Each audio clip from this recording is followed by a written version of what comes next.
This is Robert Martellacci, the Mindshare Learning Report, Canada's Learning and Technology e-magazine. And welcome to this week in Canadian EdTech special edition MindShareTV InnovateHERs podcast series, episode number 3, featuring our co-author, Dr. Bobbi Kurshan, and our guests, Maia Sharpley and Lisa Green Hall, for an inspirational conversation with these 3 outstanding leaders and innovators. And I just happen to have this book by my side. Dr. Bobbi Kurshan. Welcome, everyone. Thank you for joining us this afternoon. We're glad to be here. Thank you for inviting us. Bobbi, perhaps you can take the baton and talk about the inspiration in bringing Maia and Lisa onto the show and into the book. Great. Well, we're glad to be here. And as you said, this is the 3rd episode, and we decided to pick a theme for each of the episodes. And we decided from looking at the women in the book that the theme this week would be around fundraising and investment. And how do you get into it? How do you do it? And what are some of the special needs to understand if you're going to do impact investment? Both Maia and Lisa have been friends of mine for quite some time. We've gone through our journeys together, and that we all have interesting journeys together.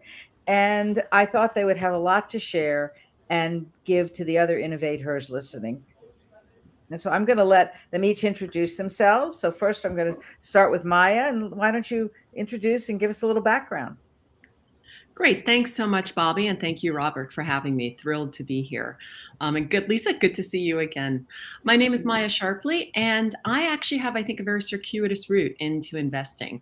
I actually started off my career as a consultant, a management consultant, strategy work, was working my way, up the ladder, loved the intellectual challenge, loved working with teams, loved solving big problems, but the travel started to kill me. And so through a series of serendipitous events, I found myself on the other side and found myself as an operator, first in New York City with Joel Klein when he was chancellor under Mayor Mike, and did that, and then at Kaplan and a few other places.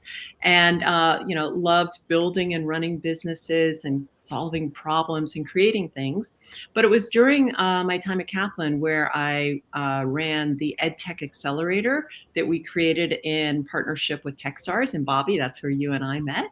And that's when I kind of shifted over from building and running to helping others build and run businesses. And through a series of other serendipitous events, found myself initially as a partner at Learn Capital, on the other side of the table, investing in just amazing entrepreneurs who are trying to change the world. And so did that. Then with a buddy of mine, created another brief venture firm, and now I'm out on my own doing it again. So it's kind of a circuitous route, but behind it all, it's about solving problems. It's about changing the world and really thinking about what does the future look like and how do we actually get there effectively, efficiently, and with fun, having fun as we do it. Maia and Lisa have both been great mentors to all the women coming up through this field. So I'm going to let Lisa tell you her story. And we probably go back even further than Maia. The first time we met was when I was running Kuriki and we were looking for community funding. Somebody suggested we connect, and she was at I remember Kuriki very well. Kudos to you for that. As of course do I. And my thanks as well to you, Robert, and Bobbi for having us on the show, and great to see you again, Maia. My path to investing in some ways was traditional because I started off as a banker at a bank known as Chemical Bank, a legacy bank to JP Morgan Chase. It doesn't exist anymore, as so many banks do not. But I was doing affordable housing lending, making loans to affordable housing developers. And really, it was the first time very early in my career that I understood this intersection of traditional finance and doing good for others. And I really have followed that path, which is the more non-traditional part of my background and my path on investing. And Over the years, I've worked in various roles in the government. Was with the Clinton administration, working on something called the New Markets Initiative, which is a program that still exists today, 20 years later, that creates a tax credit incentive for people to invest in underserved low-income communities. And then from there, spent time at Fannie Mae, at a nonprofit intermediary for affordable housing called Enterprise Community Partners, and ultimately landed at Calvert Impact Capital, which is a pioneer in what we now call impact investing. At the time I joined, it was called community investing, and really is this way of investing, an approach to investing that allows you to get a return on your capital, so you actually make money, and at the same time, you create some type of social or environmental benefit. And that's really been the work that I've done for the last 15 years. Currently, I'm with a private equity firm known as Apollo Global Management, and am involved in our impact strategy, investing in companies here in the US as well as in Europe, that are creating some type of social return or social impact or environmental return or environmental impact. So that's a little bit about my path. Well, Amazing. you both have interesting paths here. Robert, do you want to start? Yeah, talk to me about your entrepreneurial mindset and how that evolved in your career. Yeah. Maia, you want Maia, to start? you take Yeah. Yeah. off. You know, I think it's, I don't know if it was really conscious. It certainly wasn't a conscious journey. It's kind of, as you look back, you realize, oh, okay, this is what it is. But I've always been in areas where I've been problem solving and kind of given these huge, large challenges, whether it's in consulting or building businesses or now helping others. And, the ability to say, okay, how do we reimagine the future? How do we find the square corners around it? How do we make sure that we're focused on the right things? So the perseverance, the preference for risk, taking calculated risks and saying, okay, what makes sense and what doesn't, and how do we adjust on the fly?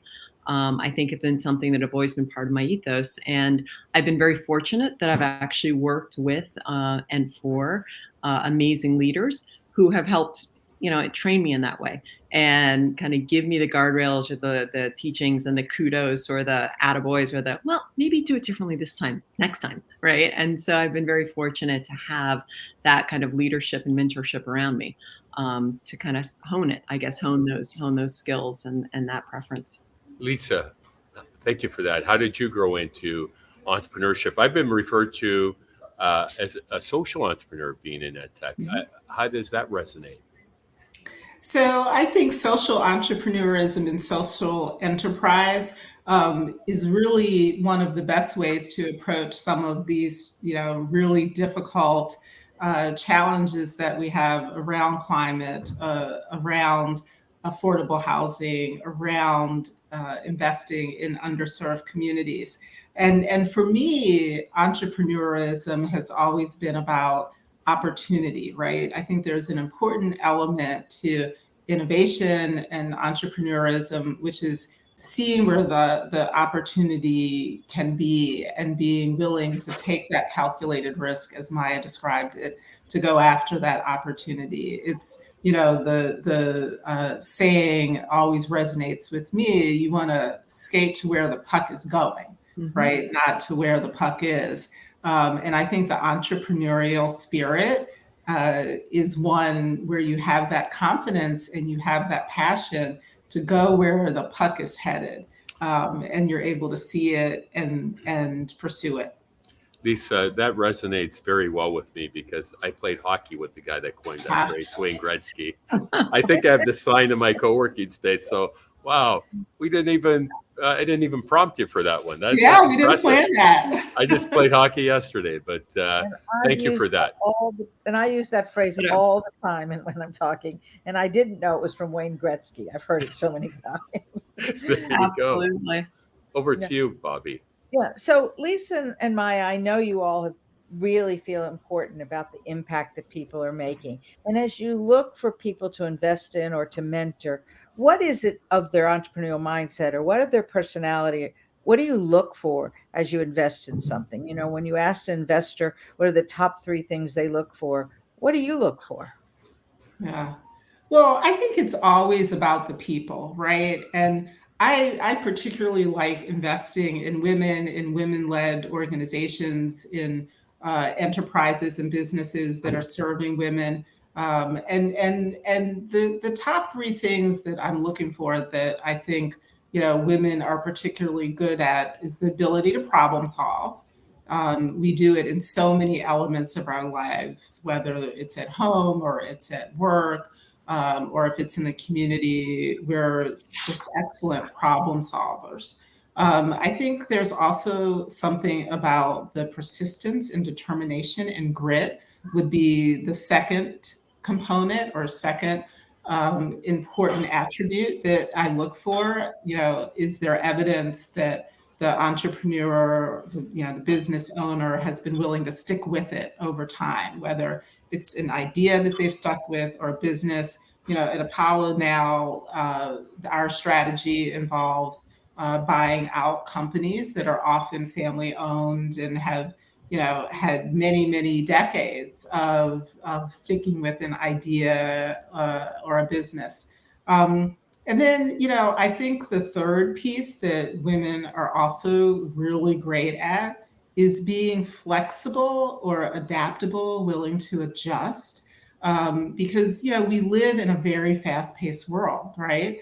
And when you are trying to problem solve, when you're sticking with it, you can't always stay on the exact same course that you started, right? You have to be able to go on winding paths. And you can only do that if you're flexible and adjustable. So I would say they're not the only 3 things that I think are important, but they're 3 of the key factors in success. And Maya, what about your 3 factors? Yeah, I agree with you. Lisa kind of covered it. But I agree with that. I guess, obviously the entrepreneur is the most important thing when I'm investing. I want to make sure they're investing in a space that's growing, not shrinking, and all of these other things. But as I look at the actual founders, I'm looking for that kind of intelligence and vision. So, how are they seeing things? How do they break things down? How do they problem solve? How nimble, how agile are they as they think about the challenges, and also how realistic. So that intelligence is, how realistic are you? And that gets to kind of the calculated risk. I'm taking a calculated risk. Are they? The second thing that I would say, to Lisa's point, is perseverance or determination, right? So someone that will stay the course, that will find new ways to break through that wall, to break down barriers, to achieve what they set out to do. But with that, it's not a blind perseverance or a blind determination. What I've always told my teams, and I look for this in others, is I want you to fail fast, right? If you're going to go through the wall, it may or may not work, but and you're going to fail. I want to see not how you fail, but how you get up, how you pick yourself up and keep going or readjust or pivot. So having that ability to fail fast alongside of the determination, not someone who's constantly pivoting, that's not good, but knowing when it's a real pivot and when it's just pick yourself up and try it differently, right? And the third piece I look for is their empathy and the team. So, how well do they listen? How well do they bring others along? How well do they reach out and ask for help? How well do they take that advice and decide, not that they have to take all of it, but they've thought it through and they've actually listened and decided, yep, this is the piece of advice I want to take. And this is the piece of advice that doesn't work for me, and have like the time and the humility to do that. And so I'd say those are the 3 things that I look for. Ditto. all, I agree with all of those. you all picked out the main themes of the book, which we've discussed in the first podcast, but the empathy, the calculated risk, the confidence to solve problems and make changes and admit when you've done something wrong and fail and pivot. I think women, as you said, Lisa, do it very well because they're flexible and they calculate the change and the pivot, but they are also willing to make a change and see that we're going down a path that isn't straight. Along with that, as you know from the book, women return more on the dollar than men do, almost twice as much as men do on the dollar from investment. Why do you think that is? And why aren't they getting more investment if that is the case? I think part of the reason why that is because of the characteristics that both Lisa and I just mentioned, right? That women generally have more of those that kind of EQ, that ability to fail fast, that ability to listen, to pull others into the to leave the ego on the doorstep and just to get the job done. And so, their results and their returns and their ability to lead a team, I think, and have people on the team that are smarter than they are, which is what I always look for. Like, I want people smarter than I am who can in their respective roles. And so women, I think, are generally just society conditioned to kind of take that step back. We can argue if that's right or wrong or up and down, but socially, that helps. At least I leave it to you to why we're not as well financed. Yeah, it's very interesting because it's like two sides of the same coin, right? I think women are really good about calculating risk and tend to be a little bit more conservative as business owners about how much leverage to put on, or how far to go with new product development, as just two examples. And that can be a good thing for a business because it makes it more stable, makes earnings more stable, leads to more profitability over time. But it also means that we're not as aggressive in going after the investments, right?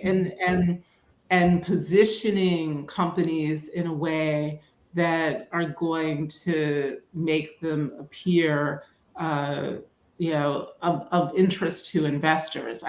I liken it a lot to the research that's been done about women in corporate America, where women will not apply for jobs unless they feel like they have all the qualifications. Whereas men will look at a job opening and see that they have one or two qualifications out of a list of 10, and they'll apply because they're like, well, I can figure out how to do the rest, right? Like I'll get there on the other 8 qualifications.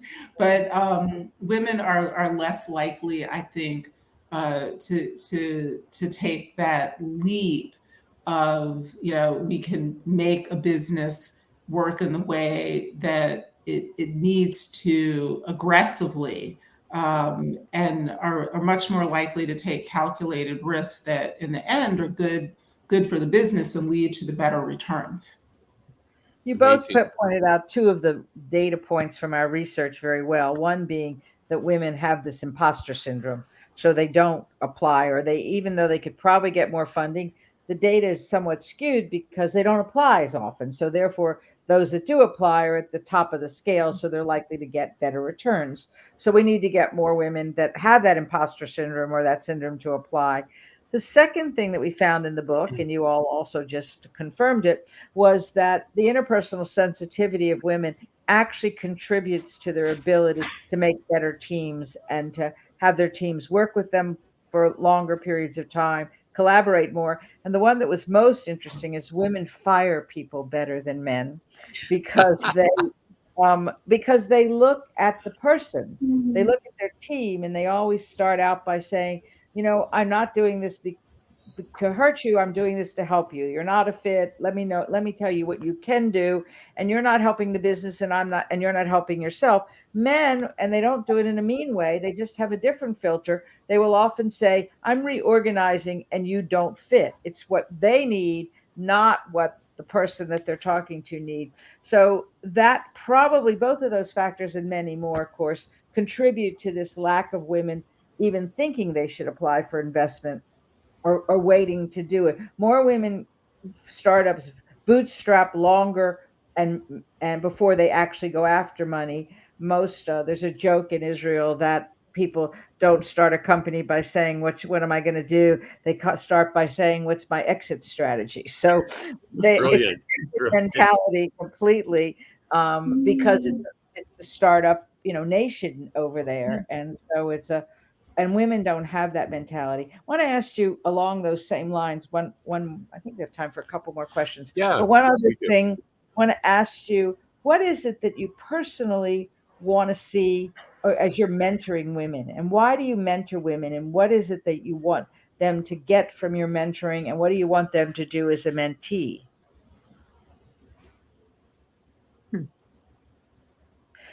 We spent a lot of time talking about mentors, and just as another data point, of the women in the book, we asked you all whether your mother or your father was your mentor or role model, and almost 99% of the women in the book said as an entrepreneur, their mother was their mentor. As a leader, their father was their mentor. So interestingly, what do you think you need to help mentees learn? Yeah, I'm glad to take a stab at that.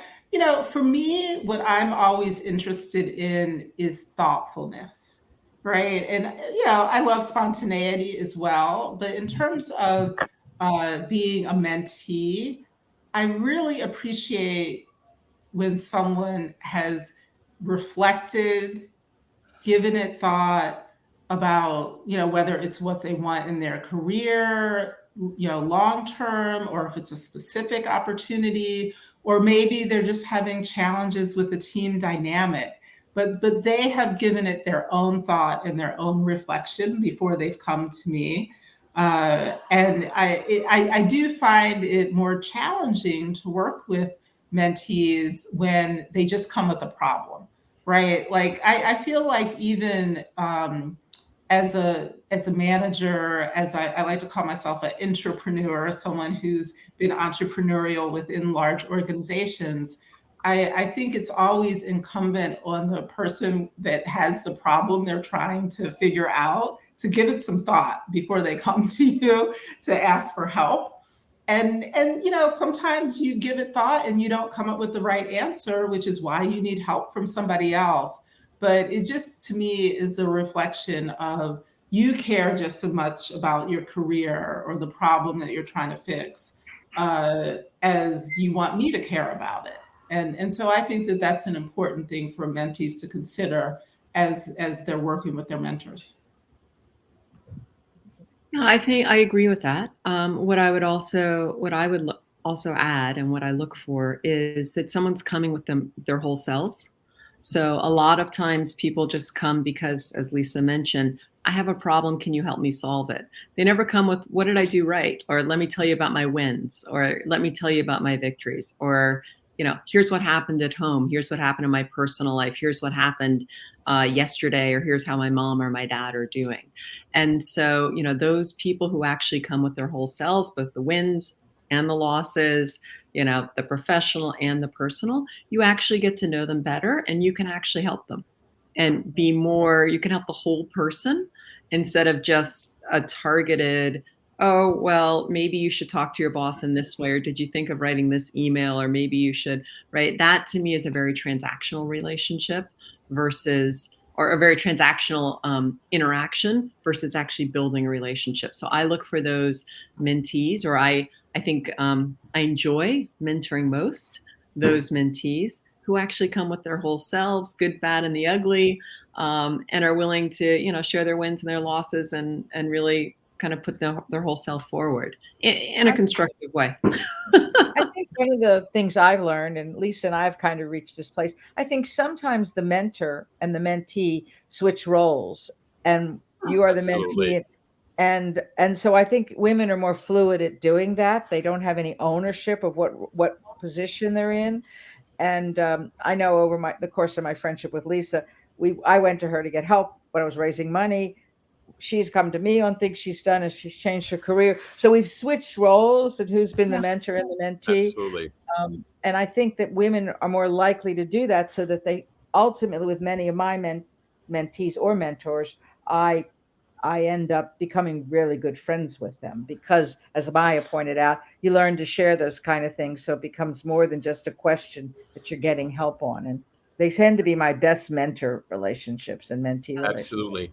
And I think as part of our future, and we're all struggling with HR challenges and finding talent, and we spend a lot of time doing work integrated learning, internships, co-ops. We have a women ICT program where we mentored some university students, and at the completion of the program, we hire them full time. How important are these sorts of initiatives going into the future from your perspective, Lisa? That's a great question. And since you both are at workshops for women, how important do you think there are needed, as Robert said, initiatives that address women's needs? Yeah. No, I think they're critical. I think that it's about creating opportunities for people to build relationships, but also to learn, right? To learn subject matter, to learn just the language. I mean, I've been in finance in one form or fashion now for over 25 years, and yet when I got to Apollo, a relatively large private equity firm, it was like a new language. And it was really important for, even at this stage of my career, to have onboarding sessions, to sit in, conversations. And, they weren't formal trainings, but they were opportunities to learn. And so I think, for people earlier in their career, having those formal internships and programs and retreats and training that allows people to learn both their organization and content and relationships, all of that is really important to success. I would agree. I think that there's a lot of focus oftentimes on learning the quote unquote hard skills. And we forget that it's actually the soft skills that will generally take you further and allow for grace while you're learning those hard skills. And so having those opportunities and those forums is super important. I recently completed my Kaufman Fellowship. And so having that group of people, the Kaufman Fellows overall globally, but also the women's group, are where you can, ask questions on the hard skills, but also talk about some of the softer skills or some of the different approaches, or how do you, or what did you, or did this work? And so having that network and that support system is what, I think if you throw yourself into it and others do as well, you become this support system for each other. And having that network is so crucial, especially for women or people of color. With that, Maia, Lisa, Bobbi, I think that concludes this episode of InnovateHERs podcast series. Thank you so much for your time this afternoon. We'll let you get back to your conferences. Bobbi, any final thoughts to share? No, but thank you, both Lisa and Maia, for being good friends and also part of the InnovateHERs journey that I took. Thank you so much. I'm honored to be part of it. Thank you. Thank you. Really Thank you appreciate again. it. That was the Mindshare InnovateHERs podcast series with Dr. Bobbi Kurshan and Maia Sharpley and Lisa Hall. My name is Robert Mergelacci, and until next time, stay healthy, stay safe, and keep the learning curve steep.